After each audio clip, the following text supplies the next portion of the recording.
All right, in this video, gotta get this engine out of here. I've done pretty much all I can up here. I need to get underneath there, disconnect the starter, disconnect the exhaust, disconnect the hydraulic clutch line and the bell housing from the trans, and hopefully I can lift this thing out of here, get the valve covers off, and oil pan out. All right, under the car now. The first thing I'm gonna do is I know I gotta take these exhaust pieces off of here. So I'm gonna go ahead and spray those flange bolts with some PB Blaster, let that soak while I'm doing other stuff. All right, now I'm gonna drain the oil out of here and kind of see what we're working with. Yeah, we got some coolant coming out of here, which normally that would be a very bad thing. But since we took the front of it off, a bunch of coolant got down into the oil pan, so we know that there's coolant inside there. So just keep on going.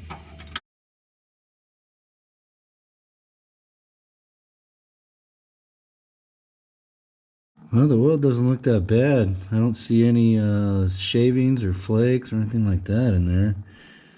Looks like if anything did, hopefully got caught by the oil filter. All right, now it's time to get this starter out of here. I'm going to go ahead and show you the fasteners and stuff, and then I'm going to take it off because it's kind of hard to get the camera down here because I'm not on a lift. I'm on jack stands, which sucks. But thank God Ford put only 2 bolts holding this on there. They like to use 3 sometimes, and the third one's kind of a pain. So there's got 2 15s holding it on there, and there's also 2 connections up here that are 13 and a 10, and this is where you want to double check and make sure that if you haven't already, disconnect your battery, because you can arc this pretty bad. Ask me how I know. All right, so I'm sitting underneath here, and I realize that since I'm taking the bell housing with the engine, I don't need to take the starter out. I did disconnect it though, because the wiring harness most likely will stay here when the engine comes out. So I'm going to move on to the exhaust. Okay, so since both of these are ball and socket type flanges, I'm going to start with the easiest one first, and hopefully I can break that loose, and then the flange will kind of hopefully ease up on the other side and make the other side easier to undo. The other side is going to be difficult to get to. I'm going to need a series of extensions and U-joints or wobbles or whatever. And that's the side I usually like to start with, especially if this is a flat flange. But since this is a ball and socket, I'm going to go ahead and give this one right here a shot, and then see if I can't move on to the other one.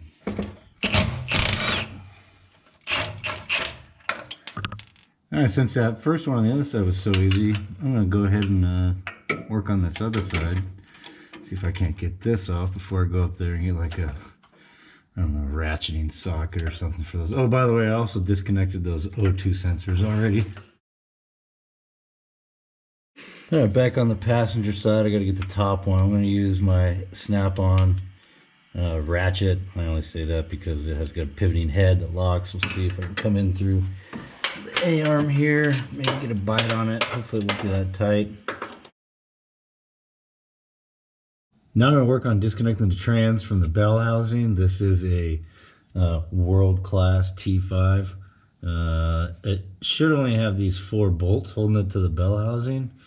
And then I should be able to slide this thing off of there. I'm going to disconnect the hydraulic line to it, but I'm going to do that last because I know it's going to drip all over the place. So I'm going to try and get this top one first because I like to try and get the hardest ones first, and then move down here and get these other ones.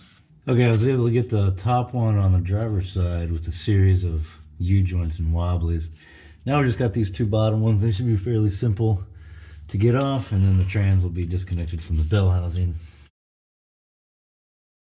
Alright, may not be able to see it too well when I actually do it, but there's a C-clip on the top portion of the hydraulic line that comes in there. So basically just going to stick a screwdriver in there and pop that C-clip off, and then the fluid will come out, but that's going to have to be disconnected.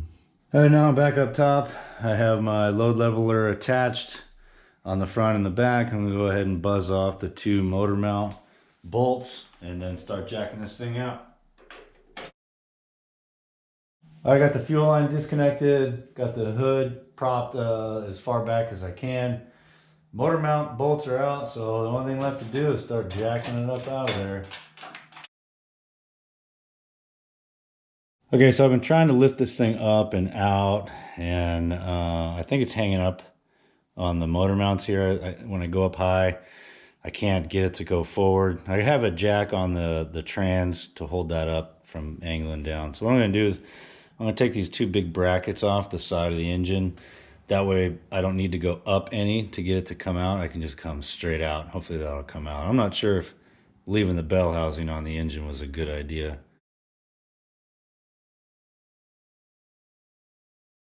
All right, I got the motor mounts off now. See if it'll come straight out. All right, the thing's not coming out of there. I'm not sure what's going on, but I'm gonna go ahead and disconnect the bell housing from the engine and take the starter out, and then the thing should come out. I'm hoping it should come out. So I'm gonna start with these top two bolts and then work my way around, get underneath there, get the starter out of there too. So we'll see how it goes.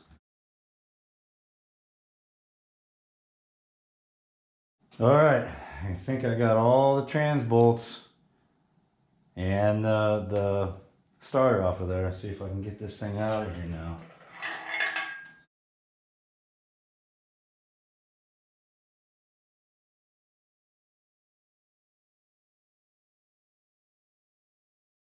All right, there's a couple wire harnesses, harness brackets in the back. Ground strap should come up now. All right, that was easy. Got the engine out. Had to disconnect the trans from the engine, the bell housing from the engine.